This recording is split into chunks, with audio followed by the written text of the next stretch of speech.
So again, welcome everyone. One of my favorite days of the year, the release of the Leger Wow study. I'm Michael LeBlanc, Senior Retail Advisor, Retail Council of Canada, producer and host of the Maven Media Network of retail-focused podcasts and media, and your host for our time together today. I'm thrilled to be here on behalf of Retail Council of Canada. We have a great partnership with Leger, and we'll talk about that a little bit, chit and chat a little bit about what I'm seeing, Retail Council of Canada is seeing, and then hand it over to Christiane and Luc to present our study. Now, a couple of things. We're going to be recording this for the Voice of Retail podcast, so you'll be able to listen in here live and hear it on the podcast very soon as a bonus episode. Share with all your friends and colleagues all the great insights and the results in the survey.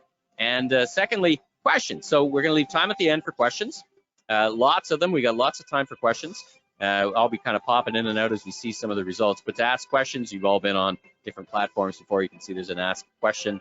I'll moderate, call out those questions, and we'll kind of engage and get going in this conversation. So as I said, Retail Council of Canada, Leger, great partnership. I've been working together for many, many years to collaboratively understand consumers, understand the market. One of the flagships of that is our holiday research we do. I think it's now in our 4th year, right, Christiane? I think we're 4 years in now to the holiday. It is a piece of research that was absolutely missing and absolutely needed in the Canadian market because it gave us a very good sense of intentions for the retail industry. It is a member-only study, and hopefully if you are a member, if your company is a member, everyone is a member. You can access that study and all the content on retailcouncil.org. And if you're not a member, why not? Join us. We're there to advocate for the industry. We're putting out great content, and we got your back every day. And these days, it's a very active schedule that we work on with a number of different issues. So help us, help you. If you're not a member, visit Retail Council and learn more, or send me a note about that. So anyway, all right. So I just wanted to start off, kick us off, as I actually would love to do. Thanks to the fact that I talked to a lot of retailers on both sides of the border. I author for Retail Council of Canada a quarterly report where we talk on a quarterly basis with C-level executives and try to distill what is happening. Of course, we can all see around us what's happening. You're experiencing it firsthand. I mean, a couple of things that come out, of course, supply chain issues. I've been talking about it. We've been talking about it since the beginning of COVID. They're not getting any better, unfortunately. And when I talk to retailers, it's hard to find anyone who thinks it's going to get tremendously better before the second half of this year. So we're experiencing that. Of course, we're experiencing what we are today with the variant and the challenges it's causing again in the supply chain. We've got a little more friction at the border now starting last weekend. I suspect that will cause continued experience and continued challenges. I have such great respect and such great, I hold in high regard the supply chain people in your various organizations. They are champions. They deal with stuff and they move around. So I've got ultimate confidence that we're going to keep the nation fed and put the right things in the shelves. But consumers are going to have to start, as they have been, making choices. And we're in this period of this strange Dickinsonian period, the best of times, the worst of times. Some retailer depend, where you are, the products you sell, the categories you're in, the impact of the latest variant on things like travel and where people work and how people play. It's a very dynamic time, to say the least. And I think we'll see some of that reflected in the study. I think what we see reflected in the study is, through all of this, the amazing work that you're all doing in stores and online in terms of experience. So I think this is a real testament. The results is a real testament to the dynamism and the fluidity of the market. Other things I'm hearing in terms of trends, I'm always asked, what are you hearing? I think we're about to enter a bit of a super cycle of investment and innovation. We've had a couple of years, we're almost in the 3rd year of the COVID era, where it's just like, let's just get the operate. It's hard enough to run the operations. We've stood up, retail has stood up to 70+% growth in e-commerce. Have stood up curbside, done all the things that you've been doing to modify and adapt and do all these things. But now I'm hearing from retailers from coast to coast of all format, now is the time to invest. When I asked retailers, as I do each year, because it's kind of an indicator, how is your capital spending forecast for the year to come? Almost all, 80% would say we're increasing capital spending. And what's interesting, and this is kind of, again, you would all know this, but it's not just about e-commerce, right? I think there's a renaissance and a revitalization of stores, and stores are going to play an increasingly important role, and not just in terms of micro distribution centers for e-commerce or click and collect or curbside, but in terms of customer acquisition. We're seeing a lot of thinking happening in North America, in fact, around the world, of the role of stores. And I think you see, again, some of that reflected in the survey. And I think when we meet together again in person, I'm convinced of that, we'll be together again in person this time next year. We'll see the implications of that. And I'm very excited to see all of the things that happen. So once again, if you got any questions after the presentation or even during the presentation come up, throw them in and I'll moderate and I'll throw them in. But for now, let's talk about the WOW survey. This is the 11th edition of the WOW survey, an annual study created by Leger. WOW is the specialist in measuring in-store customer experience in Ontario.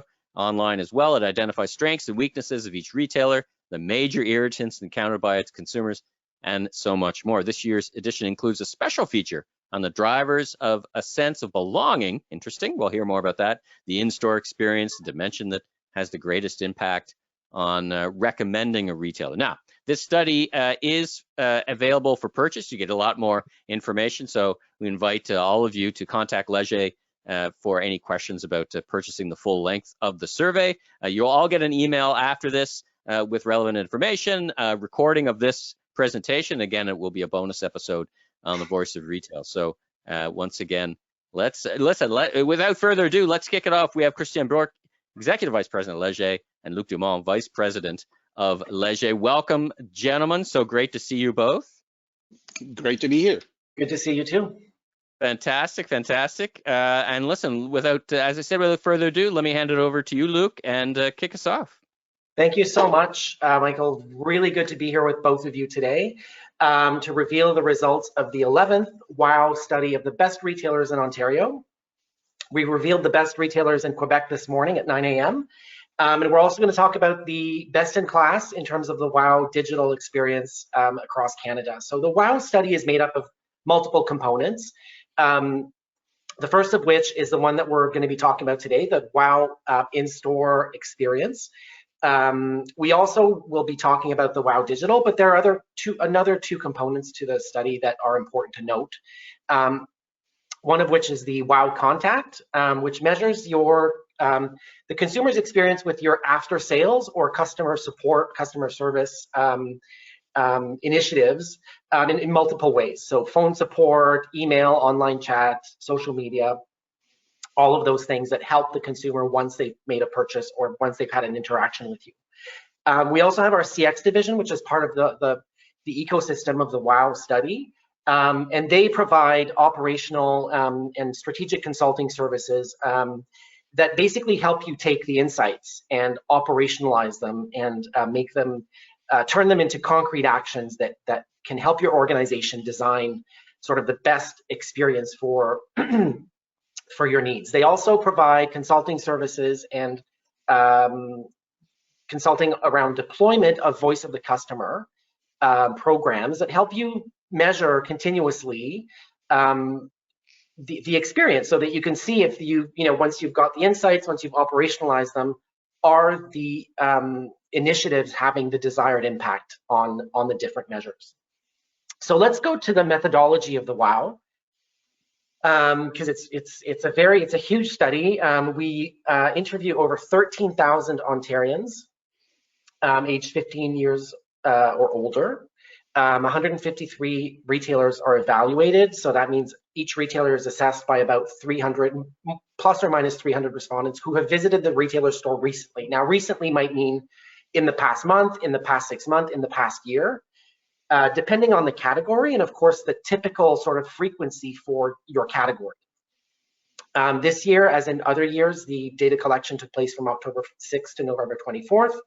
And as we always do, we weight the results according to gender, age, and region to make sure that the analysis is based on a representative sample of the retailer's recent clientele. And of course, the survey was conducted online using Leger's own Leo panel of about 500,000 consumers.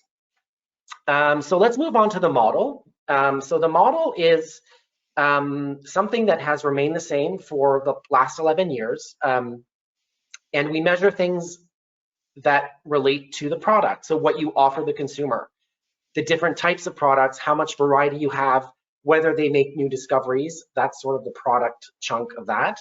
Obviously, we talk about competitive pricing and promotional activities as well. Those are two things that sort of shape the perception of price for a retailer.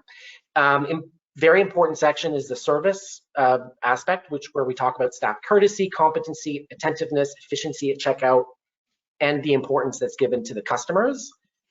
We talk about the store, so the ambiance, the layout, the signage, and the information that's provided for finding product or discovering product. We also talk about customization, so the sense of belonging, which we'll talk about in more detail a bit later, and any loyalty measures that help your consumer feel more attached to your store. There are other dimensions that we talk about. There are 4, which are not part of the calculation of the WOW index, and that's because these dimensions were added over time, and we wanted to make sure that the WOW index was comparable over time.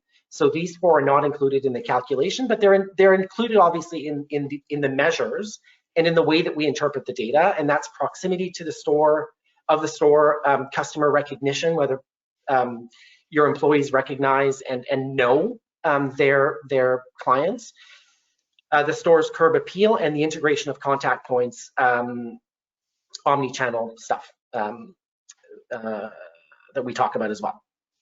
But this year, the thing that we're most excited about is the special section, which is the section on exploring the sense of belonging. We've had this statement or this dimension in the WOW study for years, and we realized with experience and what we know of retail and our expertise and our analysis of the results that this is the dimension that has the largest impact on NPS, which in turn has a big impact on the WOW index and how it's calculated.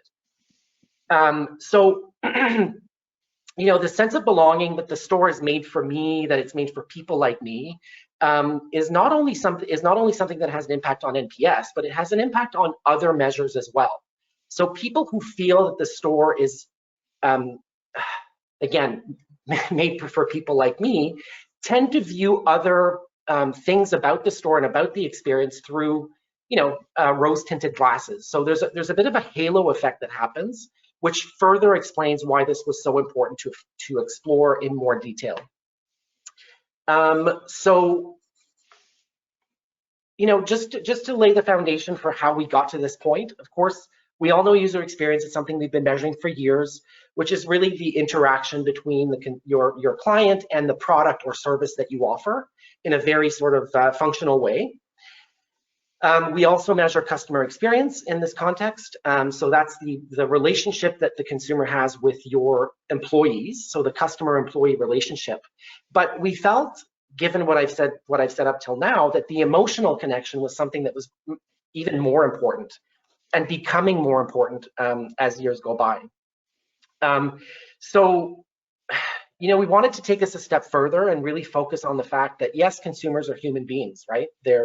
And not only consumers, but retailers as well, and what retailers are. So they're employees, they're suppliers, they're business partners, and we just wanted to better understand that. So we look at concepts that are closely related to empathy, personalization of service, values and beliefs, and things of that nature. So, and of course, again, even more importantly, through time, social and environmental sort of engagement, honesty, transparency, and things of that nature. So what we did, our retail experts came together with our CX experts and our advanced analytics experts, and wanted to create this new level of insight for the WOW study. We wanted to further explain what this all means in a more granular way, which in turn helps you take action on these things to increase that overall sense of belonging. We identified 13 important levers. The first of which is, does the store contribute to my quality of life? So quality of life can mean a number of things. It can mean, does this retailer help me solve a problem? Does it provide products or services that make me feel better about myself? Does it relieve stress? Does it save me time? Are they flexible? So things, again, that make your quality of life better. Second most important one is the one I alluded to earlier is, does this store align with what I believe to be important, with my values and beliefs, right? So does the store reflect what's important to me in terms of the impact on society, impact on other people? So are their production methods in line with what I believe they should be? Is the packaging excessive? Is the packaging eco-friendly? Things of that nature are becoming more and more important. And it's closely related to the third important lever, which is the store useful and relevant in our society? Does it have a purpose? Now, think of this in terms of, think of this with, COVID in mind, right? There's been a shift there in terms of, who is viewed as useful and relevant to our society versus not so much in the context of what we've been going through. As I mentioned earlier, and it's the fourth most important attribute to this whole concept, is the store transparent and honest. So I won't read through all of them. Suffice it to say that it is a really good way for the retailer to ask themselves, am I delivering on these sort of micro elements of the sense of belonging? I mean, if you look at the fifth most important lever, which is I feel like I'm being treated like a human being, right? That's super important. I'm not a number. I'm not being sold a product. Maybe I'm being sold a solution to one of my problems. Maybe I'm being sold, again, something that will increase my quality of life. The sixth one is all about environmental protection, energy saving, and eco-responsibility. Again, sort of tied to my values and beliefs, how important that is. And one to me that's really interesting is the perception of how employees are treated. Are they happy? Are they engaged? Do they love their product? Do they live and breathe the product? That does have an impact on whether I feel like I belong in the store, at that retailer. Luke, what I love about these 13 things is, you get to sit and try to think in your context the difference between table stakes and differentiators. And this is a very good roadmap for that, right? Because some of these things, and of course that moves on any given day. What's a table stake and what's a differentiator? 10 years ago, same day delivery, 5 years ago, same day delivery was the differentiator. That's becoming less so, right? So I expect as this happens that people reflect on these, which is a great roadmap, and think in that context, Jim. Yeah, I mean, this has a huge impact on how you as a retailer interact not only with your consumer, but with your immediate environment. So your employees, your managers, your district managers, your suppliers, your business partners, right? It really does have an impact, and it does create, we see that it does help create, if you fire on all cylinders for all of these things, that you will give the consumer the sense that, yes, this store is really for me. It does align with my values and beliefs. Now, this analysis that we're seeing of the 13 levers that's for all categories all put together. So you can imagine that for different categories, these will move, right? Yeah. But we saw in that analysis that the 5 sectors that have that highest scores in sense of belonging are beauty, cannabis, men's clothing, pharmacy, and specialty boutiques. Not a huge surprise, right? Beauty is something that's highly personal. And again, it's for many people, it's about solving a problem. It's about creating a sense of, makes me feel good about myself. It gives me something other than just a thing or a product. Other categories for very similar reasons. And if we think about solving a problem, for example, or relieving stress, pharmacy would be one of them, right? It would be something that you go down that path. And as I mentioned, we might actually imagine these change over the years, right? I mean, perhaps pharmacy is a big point of our lives right now, always an important part of our lives, but maybe its emphasis, a sense of belonging or any of these, cannabis or whatever, may change over time. Some look like they'll stick around, others, would come and go, yeah. Absolutely, yeah, and as different players come into these different categories, that might also affect the change, right? So as I mentioned before, different categories will have different scores on these different attributes. So we picked out 2 examples for each of these dimensions where we have, like two, maybe three in some cases, two retailers that sort of are the best at this this thing. So let's look at quality of life to begin with. Here we have Remedies RX.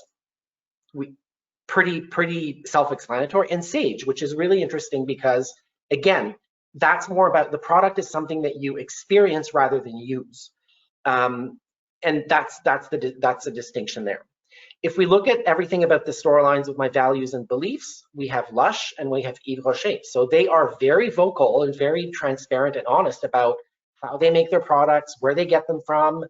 I believe at Lush you can taste some of the products so that they can prove that it's supernatural, like not supernatural, but very natural. So you see there that those perform really well on that attribute. So useful and relevant to our society. Again, not a huge surprise. And to your point, Michael, this is something that may change post-pandemic, right? Or if there's something else that happens that impacts retail in a similar way. Right now, it is stores that provide you with solutions to very current problems and provide us in general, really, with things that we need on an ongoing basis for our own health, for our own well-being. So again, not a surprise there. Feeling like you're part of the family, another important attribute. So here we have Tweed and we have Public Mobile.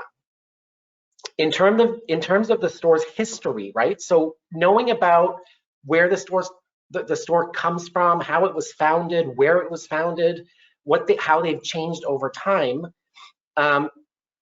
In this case, we have Roots and Lee Valley. Again, not a huge surprise. Two retailers that have a very sort of strong sense of their history. Again, and it permeates, it continues to permeate who they are and how they represent themselves to Canadian consumers. So that's an important one. I love going to this store even if I don't have anything to buy. Lego and Chapters Indigo. Again, sort of and it's an entertainment thing to go. It's sort of a fun thing to go, even if you're not looking for something specifically. To me, that's one of the most important things about understanding that this sense of belonging and this dimension within that. It's if people want to go to your store just because, you've got a pretty captive audience to sell them something when they get there, even if they weren't looking for anything.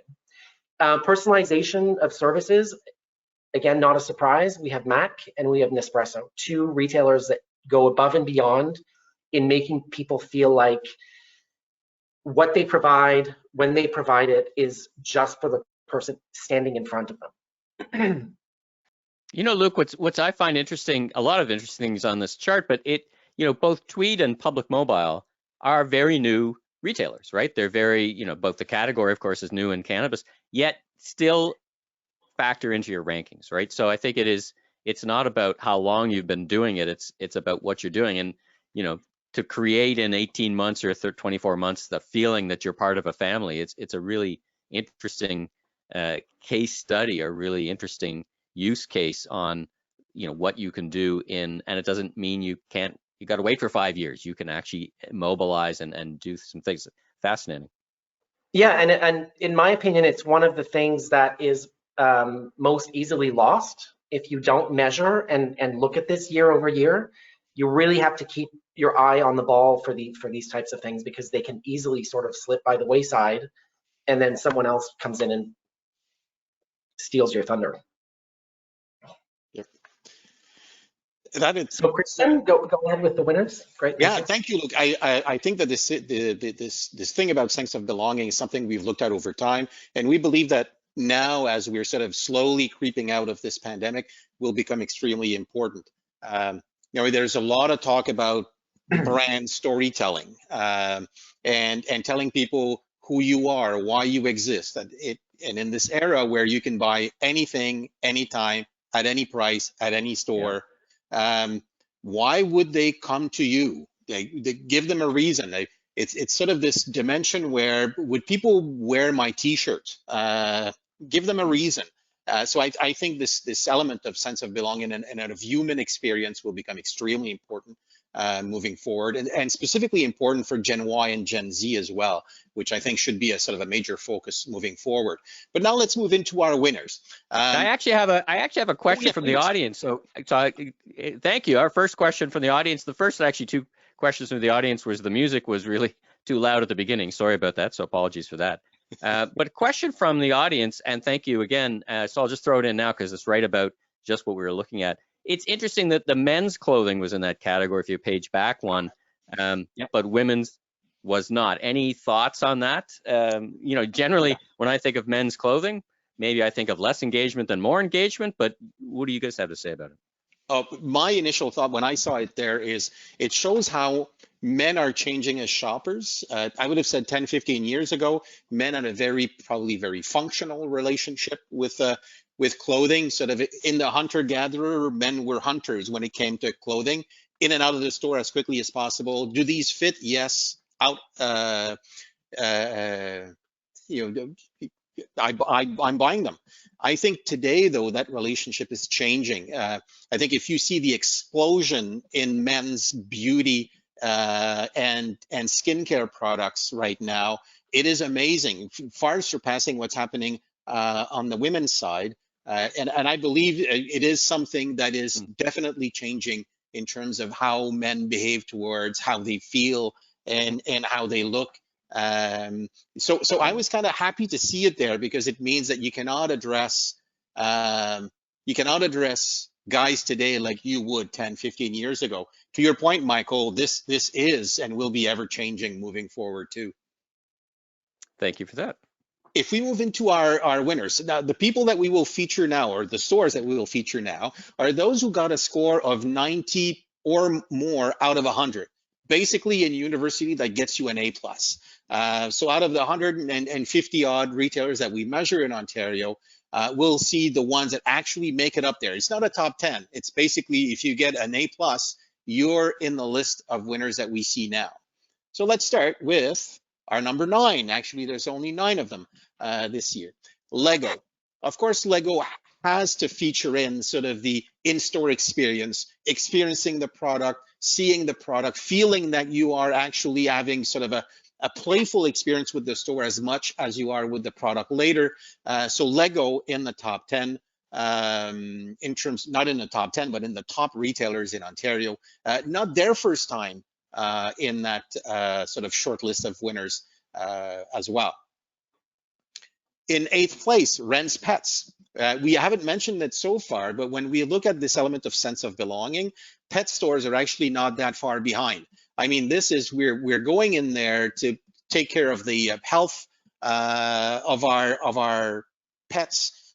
So we want that emotional connection because that's the connection we have with our animal at home. So the fact that pet stores can actually sort of play on that variable that we're going there to treat our favorite non-human, I think is something that they should actually work with and sort of work into how they offer in-store experience that is at the level that people would expect. In 7th place, M&M Food Market. They went through a dramatic change in terms of how the store looks and feels and what is offered in there in late 2019, just before the pandemic. And that transformation saw them in that year's WOW move into the top 10. They still are there today. So they obviously did something right in terms of their in-store experience. Yves Rocher, we've seen them before in that sort of short list. Highly personalized service. We mentioned the element of quality of life, the contribution that they directly make, the fact that they've shown that they're useful to us. Also, the fact that in terms of promotional and loyalty initiatives, they always score very well. So combine all of those together, Yves Rocher is at the very top. Lee Valley Tools in 5th place. This is interesting because for a period of the pandemic, they actually decided to close their stores for a longer period than was required by government. And one of the reasons why they did that is they wanted the in-store experience to be up to their sort of standards. We know that online they always do well. I basically sort of killed something that I'll show later in terms of then, you know, part of or one of the stores that will be in the top 10 for the online experience as well. But they sort of decided to go back to their core business, which is catalog that moved to online retailing during that period. But again, people in terms of Lee Valley, talking about would you wear the t-shirt, Lee Valley visitors would tell you they would.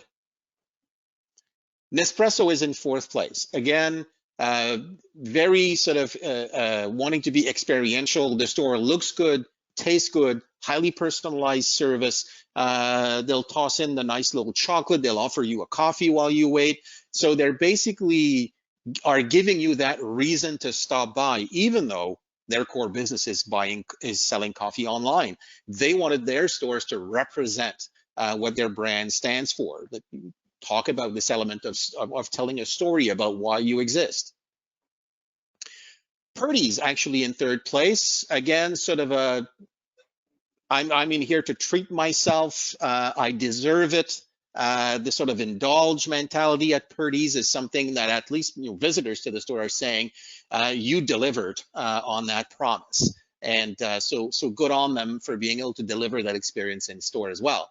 Sage, Luke alluded to that as well. Part of it is lifestyle, another part of it is taking care of myself. And again, sort of Sage is there to provide that solution, to be part of sort of this unwind, take a break, and sort of center on yourself. They've actually done very well, and now number 2.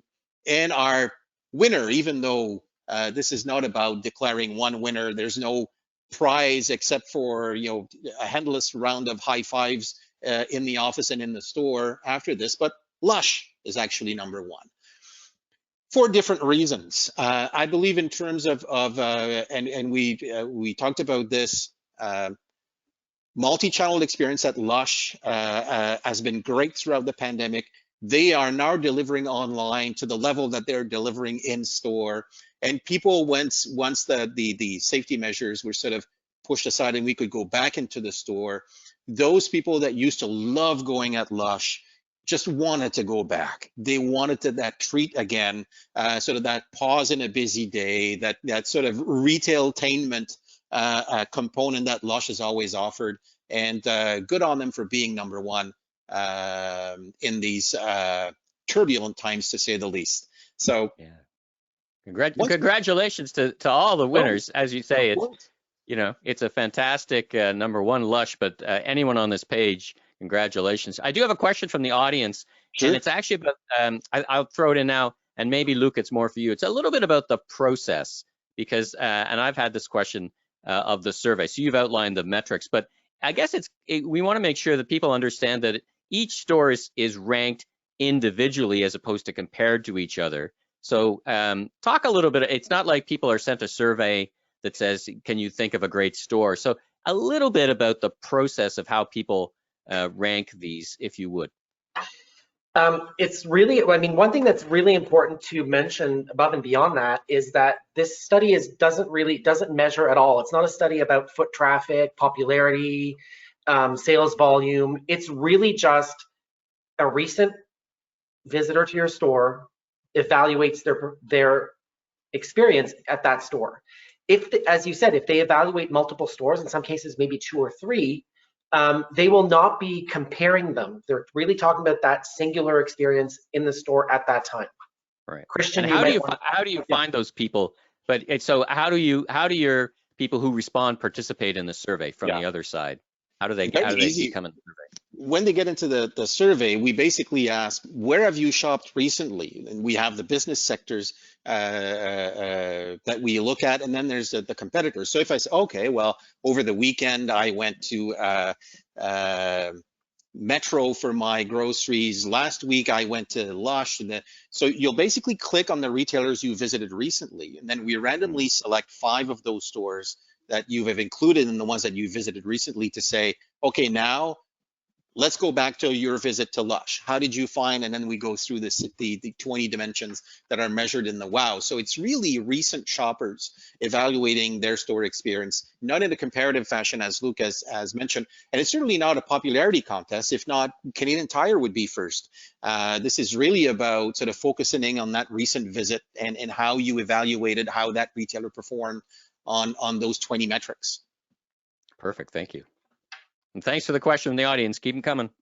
Absolutely.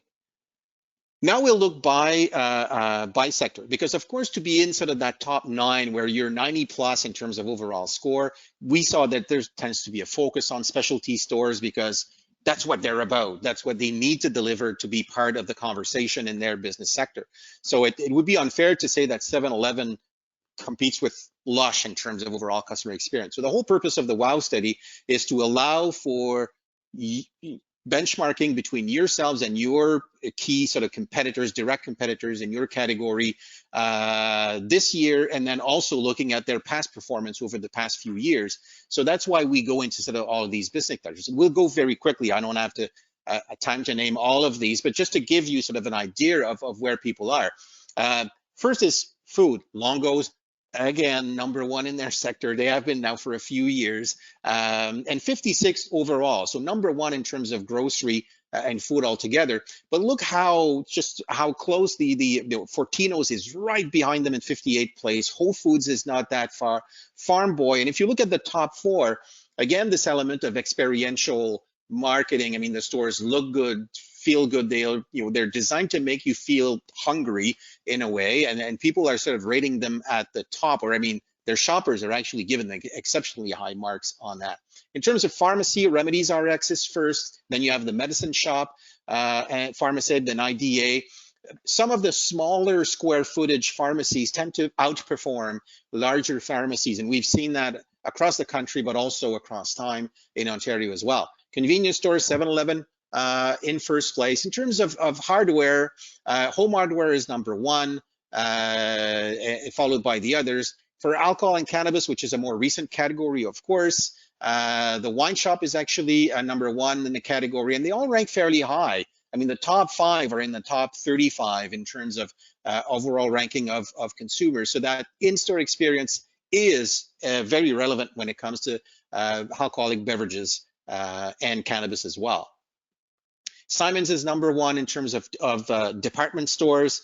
It's really sort of a huge success nationwide. They do exceptionally well in Alberta as well. Out west, now they're actually sort of growing their footprint and are #1 in Ontario right now. Quite a bit in front of Old Ernfu and the others. And we'll see that the online performance of Simon's also sets them apart later on. Sage Natural Wellness, #1. They're actually #2 overall. Lush, #1 overall, #1 in their category. But look at this. Yves Rocher is 6th. Max is 10th. Kiehl's is 14th. Bath & Body Works is 16th. I mean, this is very steep competition. If you don't deliver on in-store experience, you won't be there very long.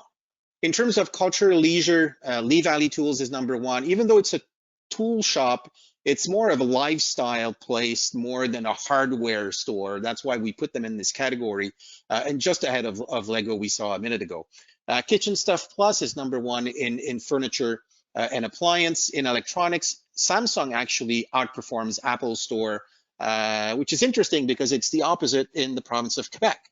Is there something about how the stores are actually playing their game that is different, but they are in the top 2 in both places. In terms of telco, Public Mobile is #1, followed by Best Buy Mobile, and then TELUS. So sort of the first of the big 4 is TELUS in that ranking. Running Room is actually 12, so they're doing exceptionally well in terms of how they deliver in-store experience in the sports category. Decathlon now has edged MEC in terms of in-store experience as well.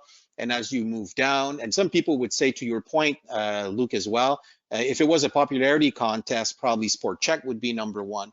But then we basically look at, I was at Decathlon over the weekend, how was it? And that's basically how we assess the scores that we're presenting in the report. Women's clothing, Melanie Lynn is #1. In terms of unisex, it's Banana Republic in first place, Jack & Jones for men's, and Naturalizer for shoe stores outside of strictly sort of sports shoe retailers we saw a minute ago. So now I'll turn it back over to Luke to explain a little bit how we go about, because it's different in terms of methodology, how we go about assessing the retailers in the WOW Digital.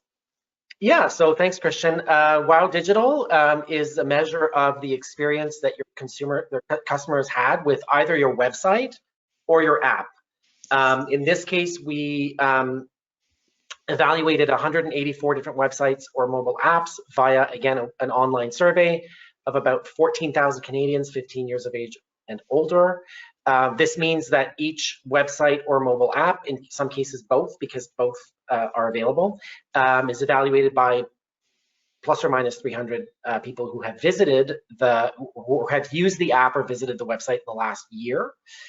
Data collection October 15th to December 8th. And again, same as for the online, for the in-store section, we apply weighting to ensure that everything is representative of visitors to the websites or apps.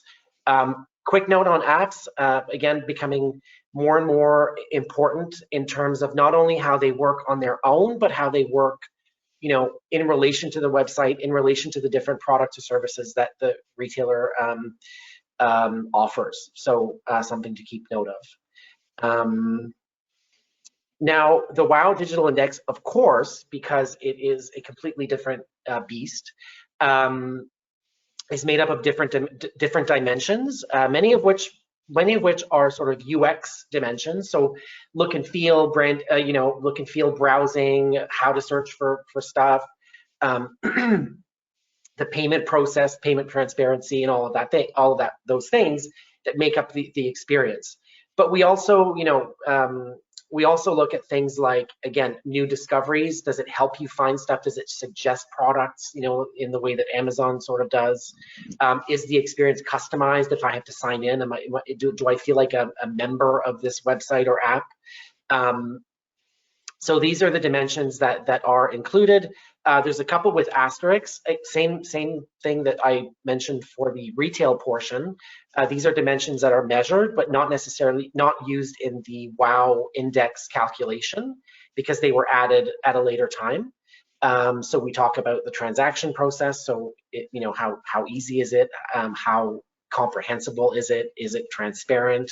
And of course, now we look at things, but we continue to look at the ordering process, both, completing it on the app or the website, but also in terms of what happens after and what it's made up of. So shipping fees, delivery options, how long it'll take, do I get tracking or not, how good is that, and what does the product look like when it gets to me. So I won't mention them all because we don't want to run out of time and we want to leave time for questions. I believe, Christian, you'll talk about the best in class for this digital. I will, thank you. So in terms of best online experience on all of the dimensions that Luke has just gone through, here is our top 10. Sephora, always been sort of in or very close to our top 10. And certainly they have made changes during the pandemic as well to their online experience. Good on them for being in the top 10 as well. Apple Store, the online store outperforms the actual physical store, but again, the context of the pandemic most likely has something to do with that in the short term. Lee Valley Tools, I mean, they went from catalog to online to in-store, and certainly the care they take in terms of displaying information about their products is something that's fairly unique in the retail space, and I think they do deserve a visit just to see how good they are at delivering that. Jack and Jones in 7th place in the men's apparel as well, doing extremely well online. The SAQ, which is the equivalent of the LCBO in Quebec, mind you, in the province here, they have what is rated as the #1 loyalty program in the business. And when it comes to delivering an online experience, of course, as you redeem your points and basically go through all of that, they have all of your history in terms of what you liked, what you shopped, what you bought. I mean, the whole online experience is something that the SAQ has delivered extremely well. And it features, again, what Luke was saying. These are recent visitors to websites of retailers, mostly retailers, over the past. So the fact that this is a Quebec-only retailer doesn't really matter in how we measure. It's because it's recent visitors evaluating that website. Nespresso is in 5th place, used to be a pure play online retailer, and so they still deliver well on the online experience. Number 4 is David's Tea, doing very well online. Simon's is number 3. So in the top 10, both for in-store and online. So Simon's is doing something right, obviously. Second place is Lush, also in the top 5 for both rankings. And Lush has been able to transpose online the whole sort of playful experience that people have with the products in store, has been able to do that online in a very efficient way. So great on them. Number 1 will surprise you. Number 1 is a local retailer that is number 1 for online experience, and it goes back to our sense of belonging again. The people that actually shop there would wear the t-shirt. It's basically a small local retailer that offers urban, rooftop, greenhouse, vegetables and fruits that are delivered to your door. It's called Loofah Farms. Anybody in Montreal knows about Loofah Farms. And some would argue, well, my website looks as good as theirs, but they do deliver that. I understand their purpose. My 25-year-old son is a shopper there, and I always tell him, well, you could pay less for your fruits and vegetables if you went to this store. But he said that doesn't matter, because he's bought into sort of the concept of what they deliver in terms of the whole sustainability aspect of their product offering. So congratulations to Loofah for making it up there, and all of the people that appear here, because it's certainly not an easy feat. If you actually look now, oh no, please, Michael, go ahead. Yeah, congratulations to everyone. I mean, it's so interesting that these Quebec-based would rank in Ontario. That also speaks to their presence of mind in Ottawa and places like that. Question from the audience: is optical a category, or does it factor in somewhere? The optical category of retail? We'll see in a second. We went very quickly through the whole sector, but it is part of both the in-store and online. So we'll see results for them in a couple of minutes, because of course it is highly important.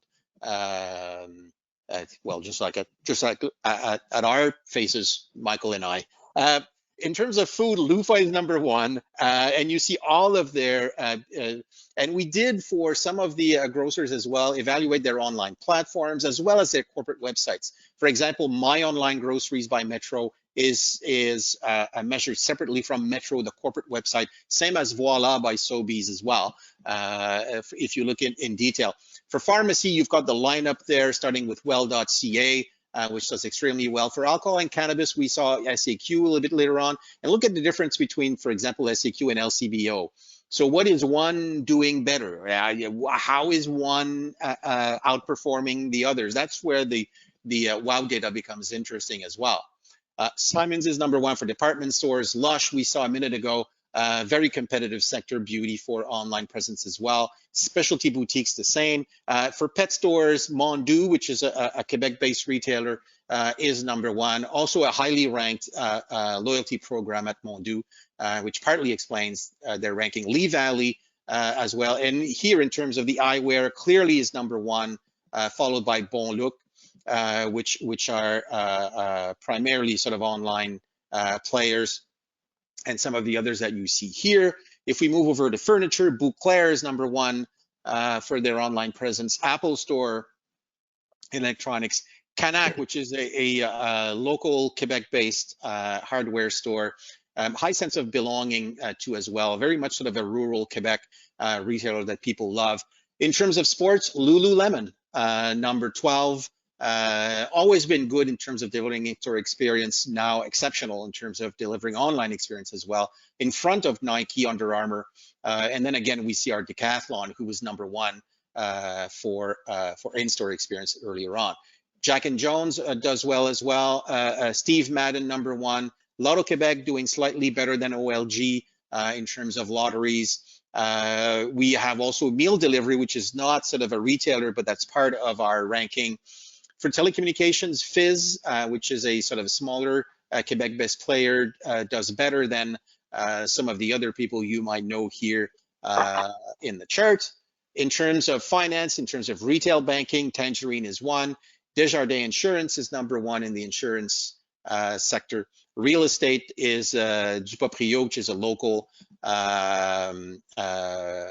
real estate company in Quebec as well, and Amazon in terms of the pure play major online sites as well. So it's not only retail, but primarily retail that we evaluate as part of the WOW Online. So I guess we'll end it there because we only have about 10 minutes left until the end of the lunch break for our visitors. I'll turn it back over to you, Michael.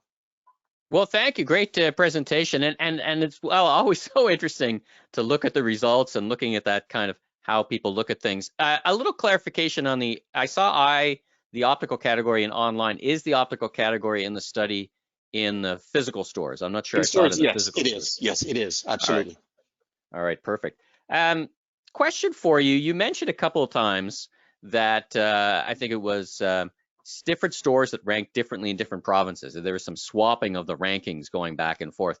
Is there any ones that you would call out that are meaningfully different in different parts? You guys have a good scan across different provinces. You've mentioned Alberta. Is there anything stands out as you do these surveys that it makes a meaningful difference for retailers who are operating in different provinces to be aware of? How do you think about that?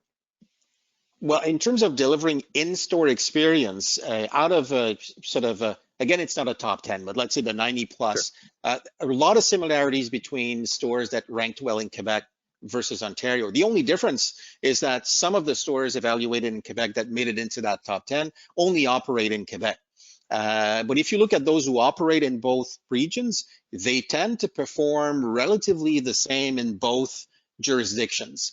So there's something about it says something about offering some form of uniformity across, in terms of service delivery across all of your stores. But I think once you got the recipe down right, the likelihood is that it will work well in other regions of the country as well. So it's interesting, but look at the top 1 or 2 in each category. Once you take out the only the regional players, the national players tend to perform in pretty much the same sort of rank order in both major provinces.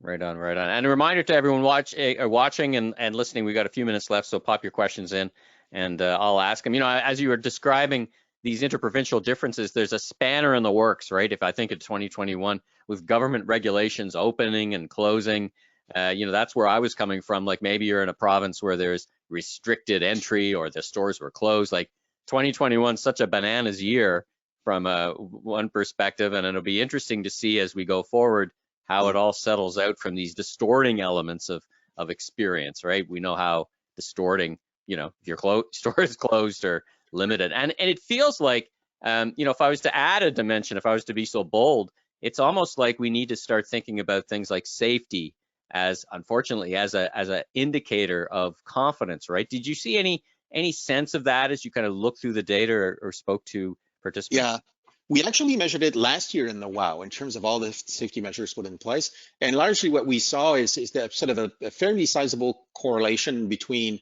overall experience and how safe people felt in your store. So it's sort of like the chicken and the egg. So if you're doing well, you'll do well at that too.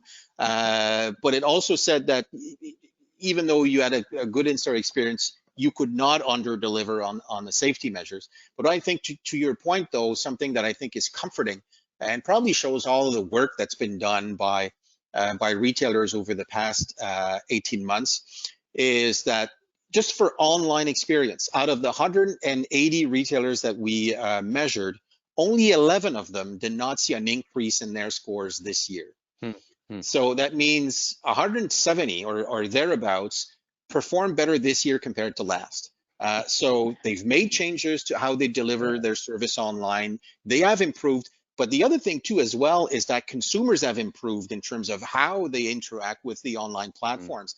Last year, a lot of people actually bought clothes online for the very first time in their lives and probably struggled with it because they were not really good at doing it beyond how the websites were able to deliver. But I think that a lot of work must have been put in for 17 out of 18 stores to do better this year than last. In terms of the actual physical sort of in-store brick and mortar customer experience. Again, the widest majority of retailers have better scores this year compared to last. And it's most striking in those that were directly impacted even more by the pandemic, which is grocery, pharmacy, hardware, and the ones that you needed to go to and line up to get into are the ones that were hardest hit, but they actually are bouncing back. So I think it's the good news for retailers in all of this, both in terms of online and in store, is that customers actually feel better about them than they did 12 months ago, which is well, it's a testament to the resilience and innovation of all of you listening in the retail sector. I mean, you know, when I think of online, I think of this baptism by fire, 70% increase year over year.